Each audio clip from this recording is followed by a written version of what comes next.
Kaya na ang buhay. Tayo na pag ganun yun eh. Ganun yung trap ng drugs na yan eh, no? Hindi gagana ang buhay kapag... Nakawala lang ako dyan.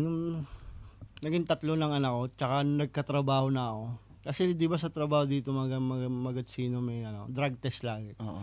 Yun, doon ako hinabahan. Sabi ko, kailangan ko na talagang tumigil. Baka, syempre, natanggap na ako sa magandang trabaho, alagaan ko na ako to. Yung kahit may tropa lang tawag sa akin, libre. Pare nga, pare. Hindi, pare, may drug test eh. Ayoko. Yung lagi dahil ako araw-araw, may drug test, ayoko muna. Drug test. Yun, nasanay na gano'n. Tinigil ko na, wala na. Ay, no? So, ibig sabihin, nung hindi pa 3 anak mo, yung 2 pa lang, nung isa pa, hindi ka pa rin tumitigil. Hindi. Damn. Diretso ako nun.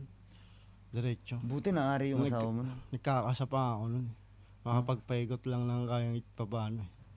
Oo. Talagang hindi mo araw pag walang... Hindi, humuhugot din ako ng pera dun. May pera din ako. Okay. Kumbaga pinapaikot mo lang, may diskarte. Kaso, natuto din ako magsugal nun. Okay. Puta, nagpatong-patong lang aking mga masamang gawain. Sabi, putang hindi ako to eh. Parang ibang tao na nasa katawan ko. Sabi, hindi, kailangan ko kumalas sa ganito. Ganun talaga